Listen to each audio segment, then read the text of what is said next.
Alerte coronavirus. Attention, attention, le coronavirus se transmet très facilement et fait des ravages. Pour l'éviter, le port du masque de protection est obligatoire en tout lieu. Dans l'administration publique ou privée, dans les réunions, les rencontres, dans les marchés, les magasins, les boutiques et lors des déplacements, le port du masque est obligatoire. Même dans les lieux privés, dès lors que l'on n'est pas seul, le masque doit être le fidèle compagnon. Mais attention, le port de masque de protection ne dispense nullement d'appliquer les autres mesures de prévention, notamment le lavage des mains à l'eau et au savon et l'observance de la distance de sécurité sanitaire d'au moins 1 mètre entre personnes. Enfin, s'abstenir de porter des gants en vue du lavage régulier des mains à l'eau et au savon ou de l'application de gel hydroalcoolique. Pour tout savoir sur l'épidémie du coronavirus au Bénin, rendez-vous sur le site web www.gouv.bj/coronavirus. Ceci est un message du gouvernement de la République du Bénin.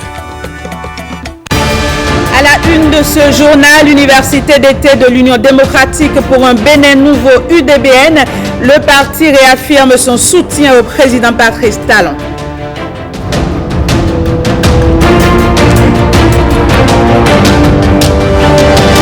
L'Agence nationale pour l'identification de personnes a réceptionné des cartes d'identité biométriques. Elles seront bientôt remises à 35 000 Béninois vivant au Nigeria.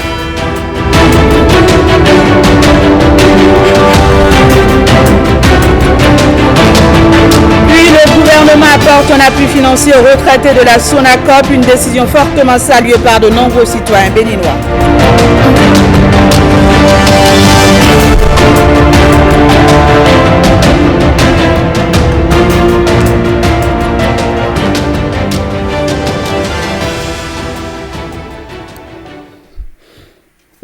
Nouvelle page de l'information sur le RTV, mesdames, messieurs, bienvenue.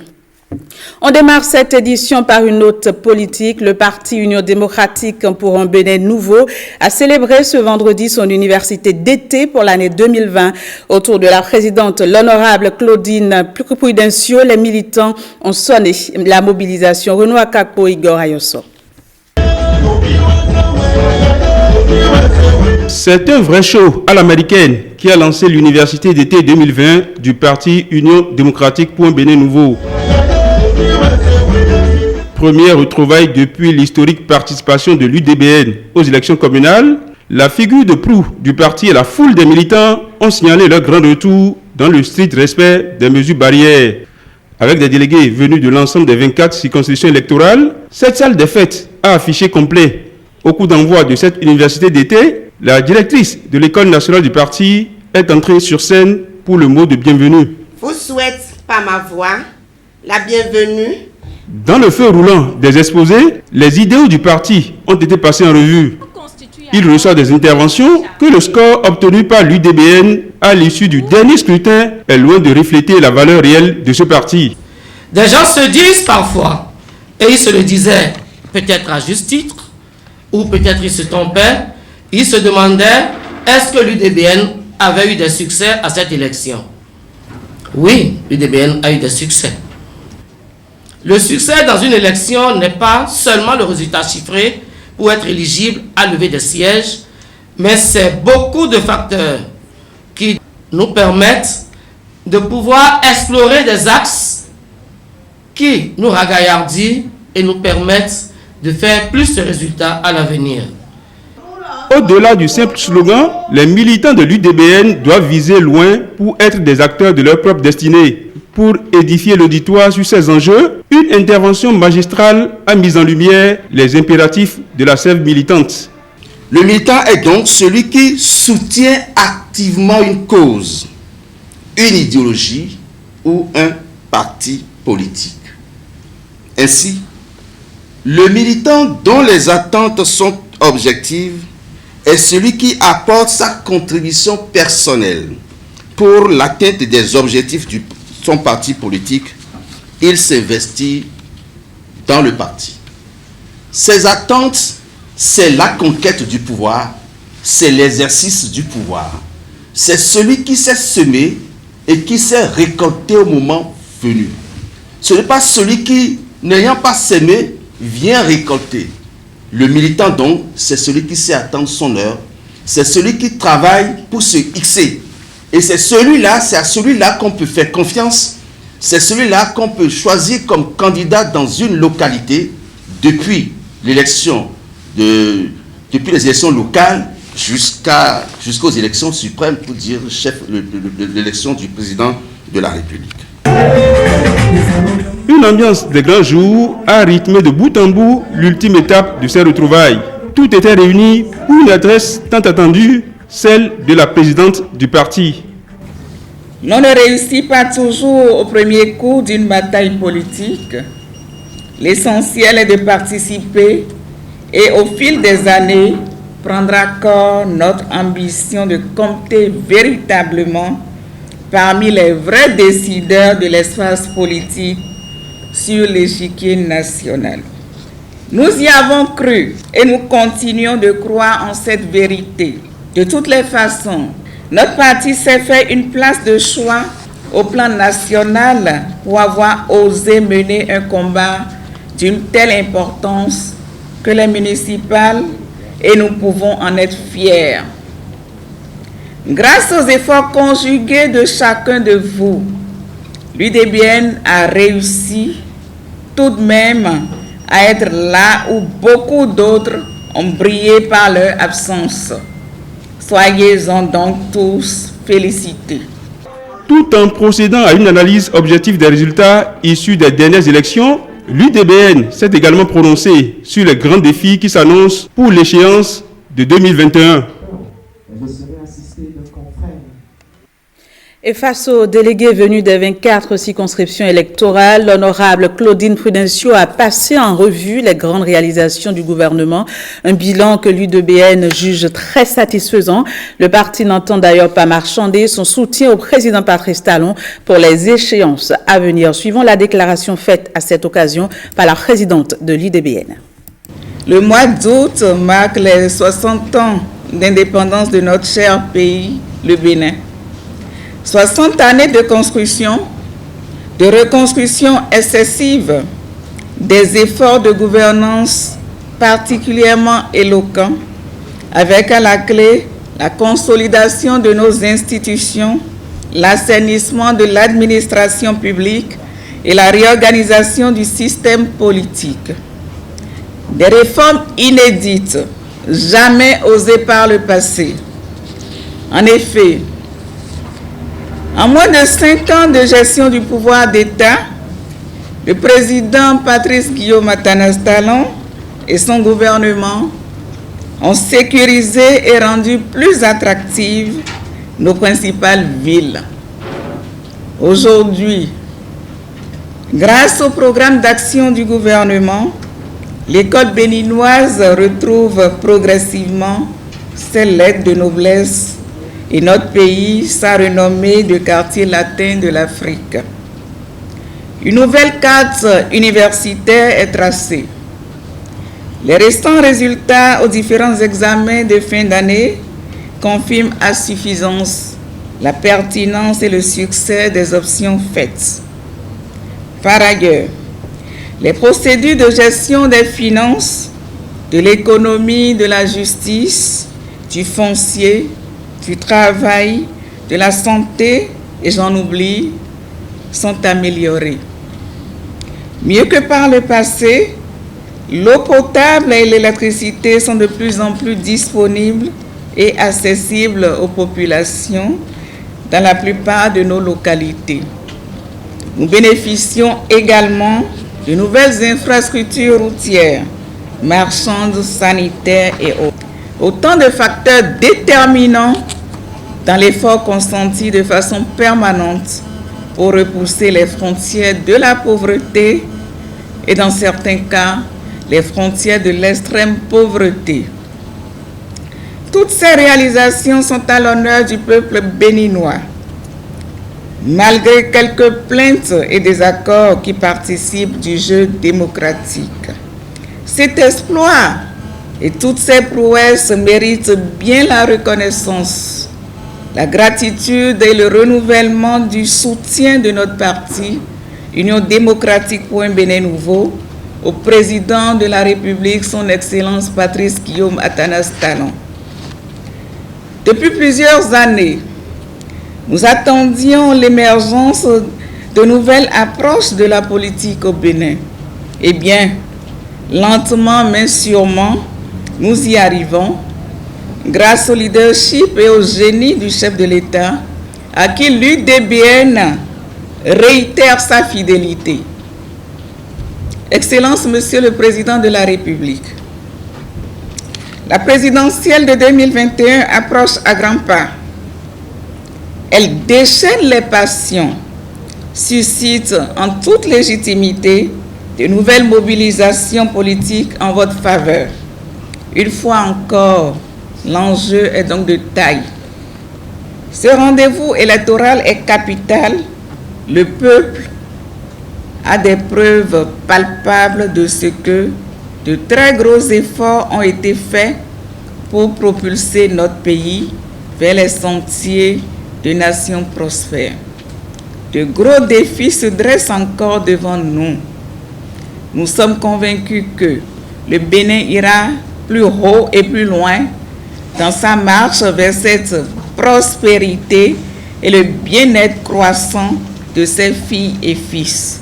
L'Union démocratique pour un Bénin nouveau, que j'ai l'insigne honneur de diriger, étant déjà résolument engagée à vos côtés, ne vous marchandera point son soutien le jour où vous en aurez le plus besoin pour un nouveau défi au sommet de l'État.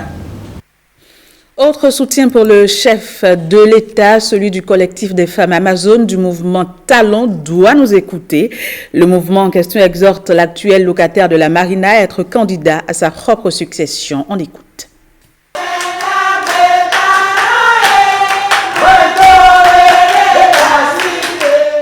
Excellence, Monsieur le Président de la République, en 2016, le peuple béninois, dans son immense majorité, vous a porté à la magistrature suprême avec un brillant score de 65%. En accédant à cette haute fonction et pour répondre aux attentes de nos populations, vous avez élaboré un programme d'action décliné en réalisation concrète qui aujourd'hui saute à l'œil et se voit à travers des faits palpables tels que les vastes chantiers de l'asphaltage dans le Grand Nopoué, pour ne citer que ce seul exemple qui a totalement transformé la physionomie de nos rues. C'est dire que progressivement et méthodiquement, le Bénin est sorti des sentiers battus de la navigation à vue qui court pendant longtemps chez nous et même jusqu'à un passé récent caractérisé par le règne des éléphants blancs, ces honteuses infrastructures jamais achevées, mais pour lesquelles tous les détestements se font, battant ainsi tous les records en matière de corruption. En se fixant un cap avec un gouvernail solide et une boussole fiable, Monsieur le Président, vous avez su redonner à notre pays toutes ces lettres de noblesse et dont nous pouvons nous enorgueillir. Une telle poussée au plan économique et social ne peut être poursuivie et renforcée pour le grand bien du peuple béninois qui a désormais emprunté la voie du développement et du progrès. Avec vous, Monsieur le Président de la République, le Bénin a fait en moins de 5 ans des bons qualitatifs jamais atteints auparavant. Il a connu une évolution des plus remarquables pour tous les esprits épris de paix. Cela mérite d'être souligné et réédité.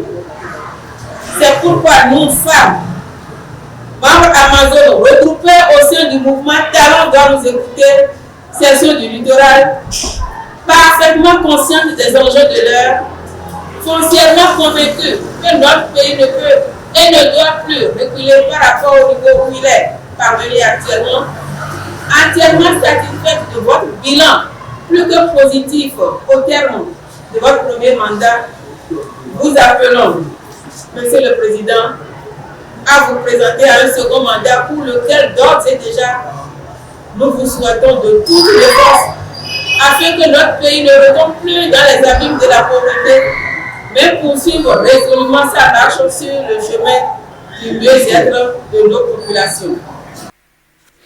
Sur la même lancée, la coordination communale des bataillons de Patrice Talon d'Agban-Izon appelle elle aussi le chef de l'État à être candidat pour un second mandat. Les membres de ce groupement ont été officiellement installés au cours d'une cérémonie cette semaine. Voici les précisions. Après une analyse profonde de l'histoire politique et sur la base des réalisations du gouvernement de la rupture à travers son programme d'action, les bataillons de Patrice Talon font un choix et justifient. La disponibilité de l'eau potable à tous, la fin des délestages sauvages et intempestifs, l'éclairage des grandes villes du Bénin ainsi que l'assainissement et l'aménagement des voies, l'accroissement de la production cotonnière, la restructuration de l'économie béninoise sont autant d'actions engagées par le gouvernement de la rupture. La décision de susciter la candidature pour un second mandat de l'actuel président de la République est une décision bien mûre, bien pensée et qui est venue à point nommé. Jeunes et femmes d'Agban-Izon souhaitent la continuité des actions de l'actuel locataire de la marine. Face à cette réalité incontestable, il serait suicidaire pour le Bénin de vouloir changer cette équipe qui gagne.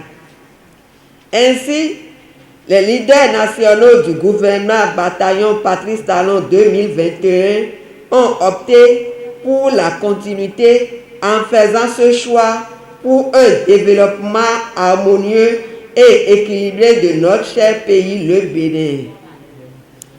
L'idée maîtresse de mettre en place les cellules communales est de permettre à chaque fille et à chaque fils du Bénin de comprendre le bien fondé de cette reconduction du président Guillaume Athanas Patrice Talon pour un second mandat.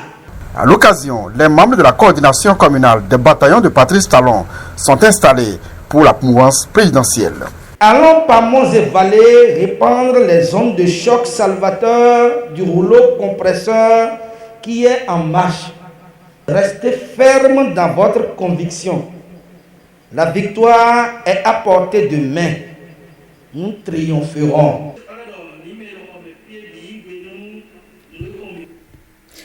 Près d'1 milliard de francs CFA, c'est l'appui financier qu'apporte l'État aux retraités de la Sonacop et aux ayants droit des ex-agents décédés en fonction. Ce fonds va servir à la couverture totale des arriérés de pension des retraités d'une part et à payer les capitaux décès des ex-agents droit décédés en fonction d'autre part. Mais que pensent concrètement les Béninois de cette décision? Quelques-uns s'expriment ici au micro de Lénaïque Agbazaou. On les écoute. Le gouvernement a fait parler son cœur. Ça, c'est important. Lorsque ça vient du cœur, c'est Dieu qui a béni ça. On ne peut que féliciter le gouvernement et en particulier son chef, son Excellence, M. Athanas Guillaume Talon. Ce sont des réclamations qui sont faites depuis longtemps par les concernés. Et aujourd'hui, c'est une très bonne chose que le gouvernement a faite en apportant une solution concrète à ces problèmes. Leur sentiment, ce sera un sentiment de joie, un sentiment de joie et de gratitude envers le gouvernement. Cette décision prise par le président de la République, Patrice Talon, à travers le communiqué de l'administrateur provisoire, est vraiment louable, juste, judicieuse, convaincante et convenable.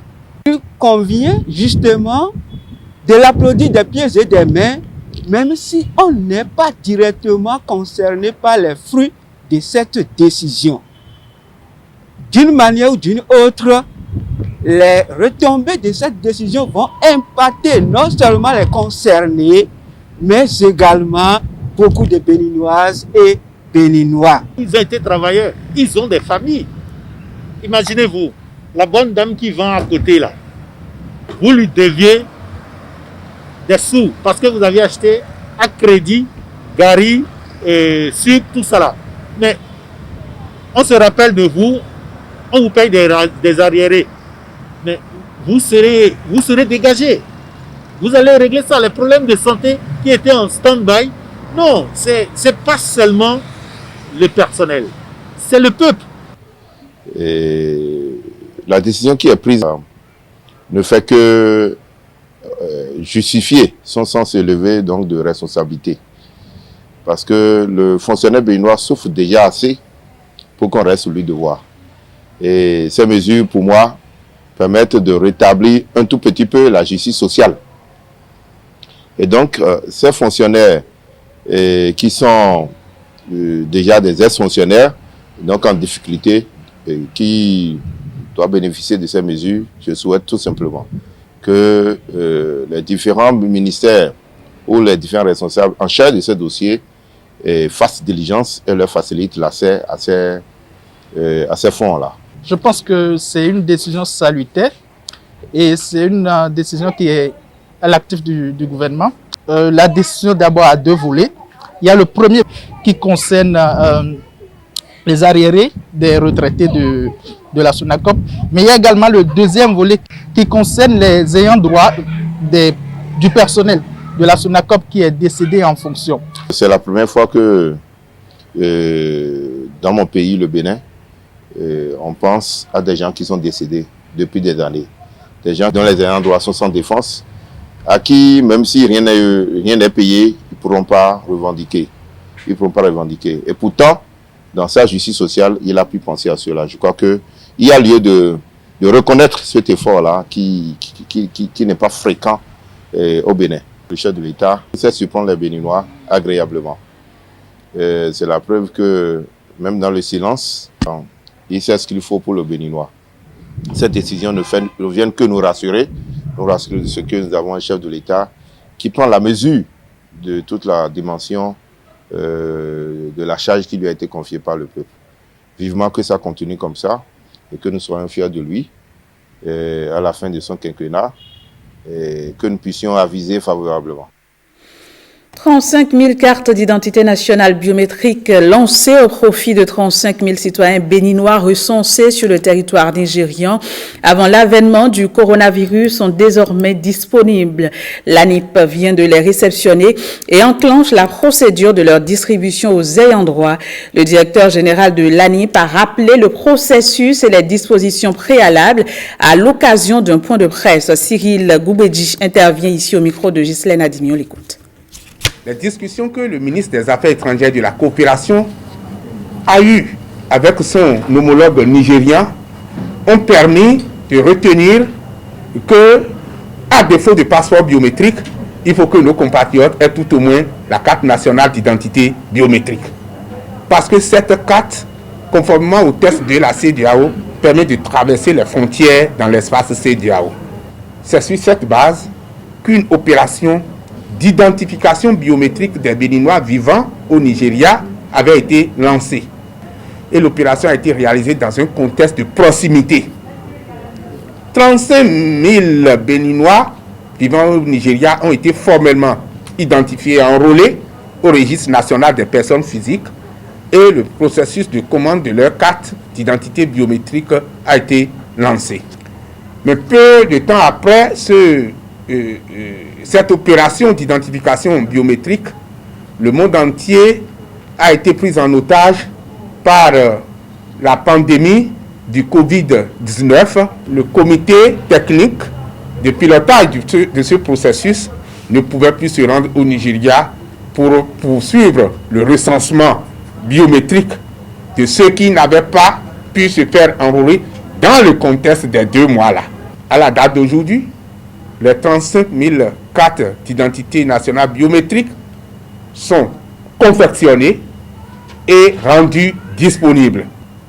Maintenant, comment assurer la distribution? Le comité a délibéré, après avoir échangé avec les autorités consulaires du Bénin par le Nigeria. Et dans la décision, c'est la prudence qui est la règle en la matière, parce qu'il faut éviter d'engager un processus de distribution qui va susciter un attroupement massif dans nos chancelleries au Nigeria. Et la solution retenue, c'est que les cartes vont quitter le Bénin pour le Nigeria. Nous avons retenu également au niveau du comité que le processus puisse être relancé, mais pas immédiatement. Même si nous avons la volonté de prendre en compte ceux qui n'avaient pas pu se faire enrôler parce qu'ils avaient traîné les pas, un mécanisme a été retenu pour l'ensemble des Béninois vivant à l'extérieur. Et ce mécanisme est un mécanisme dématérialisé par lequel ils peuvent s'inscrire en ligne pour chercher à obtenir la carte biométrique en demandant leur prise en compte au registre national des personnes physiques. Un décret pris en conseil des ministres a rendu la chose possible et nos ingénieurs sont au laboratoire pour nous sortir les meilleures applications de prise en charge de ce point-là. Pour avoir la carte nationale d'identité biométrique, le jeu est aujourd'hui très simple. Il suffit de se rendre à l'ANIP ou dans ces structures déconcentrées au niveau des mairies et produire un acte de naissance sécurisé, un certificat d'identification personnelle, ajouter une photo portrait, c'est-à-dire la plus actuelle, pour avoir une belle photo, portrait la plus actuelle, et payer 6 000 francs. Quand vous réunissez ces conditions, vous aurez votre carte d'identité biométrique. Un code d'éthique et de déontologie est désormais disponible pour les élus communaux, municipaux et locaux en République du Bénin. Le lancement suivi de la remise officielle du dit code s'est tenu ce jeudi. On regarde. Il est de plus en plus reconnu que les administrations qui accordent une place de choix à l'éthique affichent une bonne performance. De ce fait, le gouvernement du Bénin a conçu et doté les élus municipaux, communaux et locaux de ce code d'éthique et de déontologie. Sa vision est d'accompagner ces gouvernants dans leur mission d'acteurs du développement à la base pour de bons résultats. Afin de mieux encadrer les nouveaux élus communaux et locaux dans l'exercice de leurs fonctions, pour réduire de manière significative les irrégularités qui affectent la gestion de l'administration communale à chaque mandature, il a été élaboré et validé par les acteurs le code de déontologie des élus. Cette séance est donc organisée dans le souci de faire connaître à tous les acteurs communaux son existence. Nos élus locaux doivent être mus par le relèvement des défis que sont la rationalité dans la gestion des ressources publiques afin d'impacter la qualité de vie des populations qu'ils dirigent, l'exemplarité dans leurs actions quotidiennes afin d'inspirer leurs collaborateurs à être des agents modèles au service de la population. Les nouvelles règles inscrites dans ce code contribueraient à finir avec certaines déviances administratives. Notamment, toute situation où l'intérêt personnel du membre du conseil communal peut influencer son indépendance de jugement dans l'exercice de ses fonctions.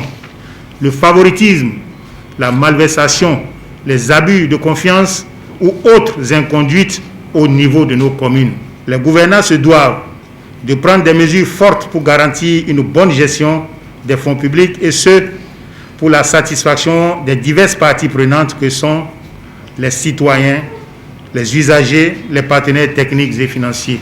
Un bon usage de cet outil de référence pourrait favoriser la satisfaction des exigences communautaires dans l'équité et la transparence. Chaque semaine, 100 personnes sont tirées au sort pour bénéficier gratuitement des lots mis en jeu par la Direction générale des impôts dans le cadre de la tombola des factures normalisées. Celles dont les factures tirées au sort le 14 août dernier sont rentrées en possession de leur chèque. Le point avec Marcel Arrossi. Autant vous achetez et vous gardez les factures normalisées, autant vous avez la possibilité. Réclamer et garder simplement sa facture pour gagner de l'argent d'une bonne manière. Les personnes que voici représentent une preuve. Elles gagnent chacune selon sa chance 200 000, 100 000 et 20 000 francs CFA. Vous posez votre chèque de 200 000 francs. C'est le logo que vous avez gagné. Madame Adjassofou Sarah Monique, je vous remets au nom de la Direction générale des impôts votre chèque de 20 000 francs que vous avez gagné. Je suis tout simplement contente. Et je voudrais également inviter, chers citoyens, comme moi de faire pareil, puisque j'ai acheté dans une pharmacie, on m'a remis la facture normalisée, ce qui a permis d'être parmi les lauréats aujourd'hui. Donc je voudrais leur demander également qu'à leur tour d'exiger chaque fois la facture normalisée, et ça pourrait également favoriser leurs chances et ils feront également partie des gagnants comme moi. Participer à ce jeu ne demande aucun effort particulier. Il y a un logiciel qui a été conçu par la Direction générale des impôts. Avec ce logiciel, nous recensons immédiatement, dès que vous achetez au niveau d'une surface, d'une boutique, d'un centre commercial dans la ville de Cotonou ou partout ailleurs sur le territoire national, dès que vous achetez et vous réclamez une facture normalisée, vous êtes directement logé au niveau de la base de données de ce logiciel-là. C'est ça qui vous donne droit d'être participant à ce jeu. Exiger sa facture normalisée après tout achat, le comportement se justifie ici à plusieurs titres. En exigeant la facture normalisée, non seulement nous avons le titre de propriété que constitue ce document, mais ça nous permet non seulement de gagner, mais ça permet également à l'État d'avoir des ressources. Ainsi, chaque semaine, entre une centaine de citoyens, 5 millions de francs CFA seront partagés jusqu'en décembre où 2 gros lots de 25 millions chacun attendent les vrais chanceux. Faisons à présent le point de l'actualité internationale. Ce samedi nous emmènera entre autres au Mali et aux États-Unis. C'est une compilation signée Jérôme Mumbo.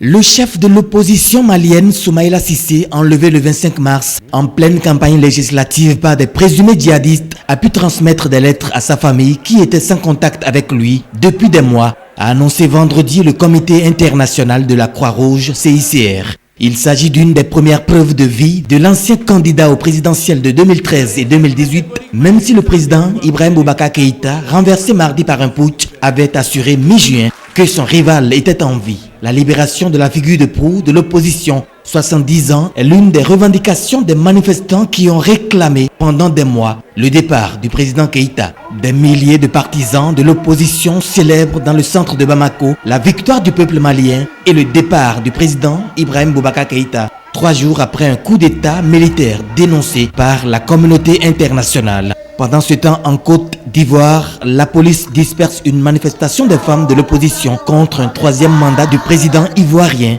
Alassane Dramane Ouattara. Si c'est pour ça, on doit me tuer. Ils n'ont qu'à venir me tuer. Nous ne voulons plus de Ouattara. Nous ne voulons plus de vous. 3e mandat de Ouattara, nous n'en voulons plus. On nous empêche de marcher. Une marche pacifique. Nous avons demandé aux femmes de se mettre un peu à l'abri pour ne pas qu'on les tue, parce que ça ne sert à rien de se laisser tuer.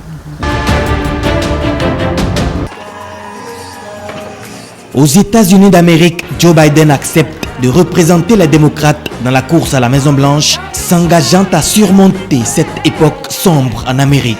So it's with great honor and humility, I accept this nomination for President of the United States of America. C'était lors de son discours de clôture de la Convention démocrate, le couronnement d'une carrière politique entamée il y a près de 50 ans pour l'ancien vice-président de Barack Obama.